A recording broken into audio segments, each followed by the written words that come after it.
पुतली बनाना चाहती है। क्या भाजपा सरकार सुप्रीम कोर्ट के फैसले की कोई सम्मान नहीं करती, उसकी कोई अहमियत नहीं समझती? क्या बीजेपी भारत देश में निष्पक्ष चुनाव खत्म करना चाहती है? क्या भाजपा की सरकार लोकतंत्र की कोई अहमियत नहीं समझती? क्या भाजपा की सरकार के लिए संवैधानिक संस्थाओं की कोई अहमियत नहीं है? क्या भाजपा सरकार हर संवैधानिक संस्था को अपनी कठपुतली बनाना चाहती है? क्या भाजपा सरकार सुप्रीम कोर्ट के फैसले की कोई सम्मान नहीं करती, उसकी कोई अहमियत नहीं समझती? ये कुछ सवाल हैं जो बिल पढ़ने के बाद मेरे जहन में आए, और वो इसलिए आए क्योंकि इस बिल के माध्यम से ये सरकार चुनाव आयोग को पूरी तरीके से अपने नियंत्रण में लेना चाहती है, यानी कि चुनाव आयोग पे पूर्ण कब्जा चाहती है। मैम, चुनाव आयोग के 3 सदस्य होते हैं, एक मुख्य चुनाव आयुक्त यानी कि चीफ इलेक्शन कमिश्नर और 2 अतिरिक्त इलेक्शन कमिश्नर्स। इनकी चयन और नियुक्ति इस बिल के माध्यम से पूरी तरीके से सरकार के हाथों में आ जाएगी, और वे जिसको चाहें, चाहे वो पार्टी का शख्स हो, यस मैन हो, पार्टी मैन हो, जिस मर्जी को चाहें वे चुनाव आयुक्त बना सकते हैं। चुनाव आयोग की हमारे देश के चुनावों में बड़ी महत्वपूर्ण भूमिका है। किसका वोट बनेगा, किसका वोट कटेगा, ये चुनाव आयोग तय करता है। किस तारीख पर चुनाव होगा, कितने चरण में चुनाव होगा, ये चुनाव आयोग तय करता है।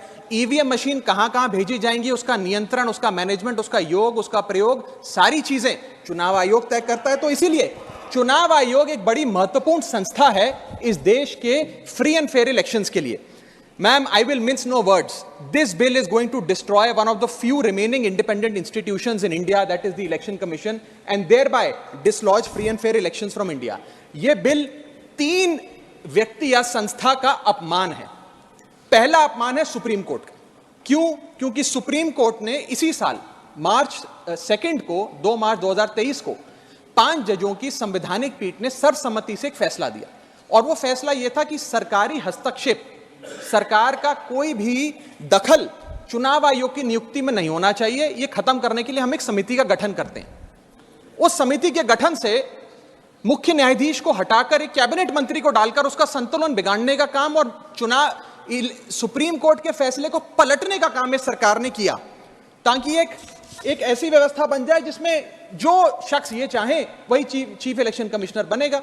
यह इंसल्ट सुप्रीम कोर्ट की इसलिए है क्योंकि इसी साल के दिए गए संवैधानिक पीठ के सर्वसम्मति के 2 फैसलों को इस सरकार ने सदन के भीतर बिल लाकर बदल दिया। पहला था दिल्ली सेवा बिल, जो 8 दिन के भीतर ऑर्डिनेंस लाकर और फिर सदन के भीतर बिल लाकर बदला गया, और एक ये बिल जो 2 मार्च 2023 के सुप्रीम कोर्ट के फैसले को पलटता है और उस फैसले को पूरी तरीके से रिवर्स करने का काम करता है। मैं आपको यह बताना चाहूंगा कि यह सरकार इस बिल के माध्यम से एक प्रकार से सुप्रीम कोर्ट को खुली चुनौती दे रही है कि आपको जो फैसला देना है दीजिए, अगर हमें पसंद नहीं आएगा हम बिल लाकर उस फैसले को पलट देंगे। दूसरा इंसल्ट या अपमान इस बिल के माध्यम से चीफ जस्टिस ऑफ इंडिया का है।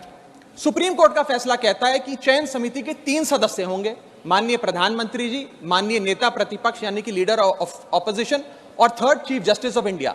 इन 3 मेंबरी समिति में से इस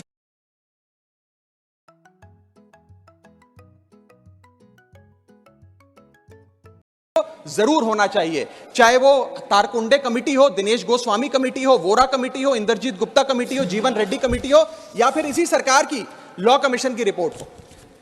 तीसरी इंसल्ट इस बिल के माध्यम से भाजपा सरकार एक ऐसे शख्स की कर रही है जो व्यक्ति भाजपा का संस्थापक थे, जो व्यक्ति आज भी भाजपा के मार्गदर्शक हैं, जो व्यक्ति भाजपा के भीष्म पितामह के नाम से जाने जाते हैं, वो व्यक्ति जो भारत देश के पूर्व प्रधानमंत्री रहे, यानी कि or feels indebted to the person who has appointed him, fails the nation and can have no place in the conduct of elections, forming the very foundation of our democracy. An independent person cannot be biased. It is important that the appointment must be overshadowed even by a perception that a yes man will decide the fate of the democracy and all its promises. यानी कि केवल निष्पक्ष चयन ही होना जरूरी नहीं है, निष्पक्ष चयन जनता को नजर आना भी जरूरी है। It must not only be done, it must be seen to be done. ये सुप्रीम कोर्ट बात कहता है। मैं आगे चलता हूं। तीसरा कारण कि क्यों हम इस बिल को अपोज कर रहे हैं वो है कि ये जो प्रपोज्ड सिलेक्शन कमिटी है, इसमें कोई चेक्स एंड बैलेंसेस नहीं है। चेक्स एंड बैलेंसेस इसलिए नहीं है क्योंकि सारे फैसले तो सरकार के पक्ष में होंगे, 2 मंत्री सरकार के उसमें बैठे हैं, एलओपी को मात्र फॉर्मेलिटी के लिए इसमें बिठाया गया है, तो एक प्रकार का फिक्स्ड मैच इसमें नजर आता है। अब आप ही सोचिए, 3 मेंबरी समिति है जिसमें माननीय प्रधानमंत्री जी हैं, मान लेते हैं हमारे सदन के लीडर ऑफ ऑपोजिशन मल्लिकार्जुन खड़गे जी उसके सदस्य हैं, और थर्ड मेंबर अर्जुन मेघवाल जी कानून मंत्री यहां बैठे हैं, वो हैं। अब इनकी बैठक चल रही है, इसमें माननीय प्रधानमंत्री जी कहते हैं कि मैं रमेश नाम के शख्स को चीफ इलेक्शन कमिश्नर बनाना चाहता हूं। खड़गे साहब कहते हैं कि मैं रमेश को नहीं, सुरेश को चीफ इलेक्शन कमिश्नर बनाना चाहता हूं। क्या अर्जुन मेघवाल जी जो इसी सरकार के कानून मंत्री हैं, वो प्रधानमंत्री जी को ये कह सकते हैं कि नहीं नहीं नहीं प्रधानमंत्री जी, रमेश ठीक नहीं है, खड़गे साहब ने जिसको नॉमिनेट किया है सुरेश, मैं भी उसी के हक में वोट देता हूं, उसका चयन हो, वो चीफ इलेक्शन कमिश्नर बने? ये तो हो ही नहीं सकता। तो जो सरकार चाहेगी वही होगा। तो एक प्रकार से निष्पक्षता और स्वतंत्रता चीफ इलेक्शन कमिश्नर की खत्म करने का काम ये करती है। हमने एक बचपन में एक मुहावरा सुना था, जिसकी लाठी उसकी भैंस। तो ये पूरी तरीके से इस बिल में सिद्ध होता है कि लाठी भी इनकी, तो फिर इस कानून के माध्यम से भैंस भी इनकी। मैं आपको एक और उदाहरण के माध्यम से समझाता हूं। मान लीजिए भारत और ऑस्ट्रेलिया का क्रिकेट मैच हो रहा है। उस क्रिकेट मैच में अंपायर कौन होगा, वो एक 3 मेंबर की समिति तय करेगी जो मैच कराएगी। वो 3 मेंबर की समिति में एक ऑस्ट्रेलिया के कैप्टन पैट कमिंग्स होंगे, दूसरे ऑस्ट्रेलिया के प्रसिद्ध प्लेयर डेविड वार्नर होंगे, और थर्ड भारत के कप्तान रोहित शर्मा होंगे। अब ये 3 मेंबरी समिति अगर किसी अंपायर को चुनेगी, तो वो अंपायर तो हमेशा ही ऑस्ट्रेलिया के साथ होगा, क्योंकि 2-1 की बहुमत ऑस्ट्रेलिया के साथ है। तो क्या निष्पक्ष मैच हो सकता है? क्या इंडिया इंडिपेंडेंट मैच खेल सकती है? ऐसा ही कुछ इस चुनाव आयोग के गठन से, इस बिल के आने के बाद इस देश में होने जा रहा है। मैं आगे चलता हूं मैडम, मुझे बोलने दीजिए। इसका माध्यम, मैडम मुझे बोलने दीजिए, मुझे डिस्टर्ब ना करें।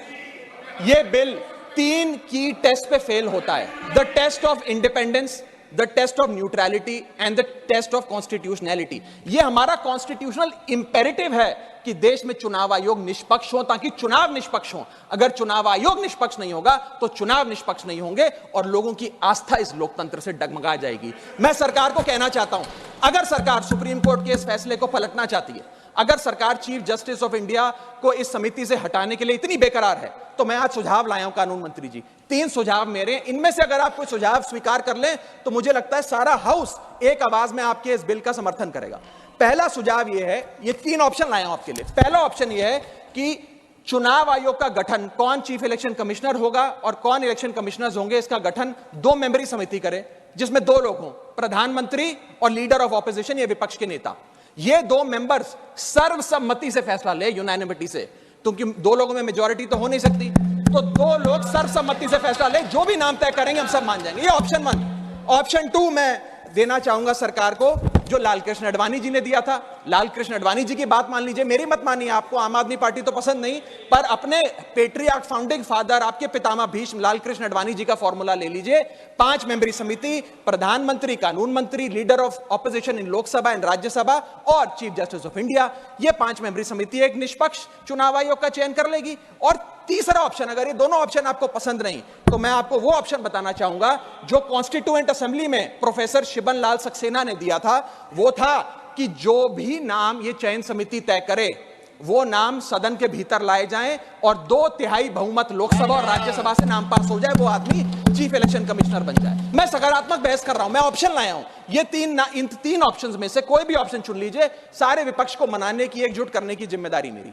मैं अंत में अपनी बात समाप्त करने से इतना बस कहना चाहूंगा मैडम, कि ये बिल एक डे लाइट रॉबरी है हमारे देश की डेमोक्रेसी की, लोकतंत्र की।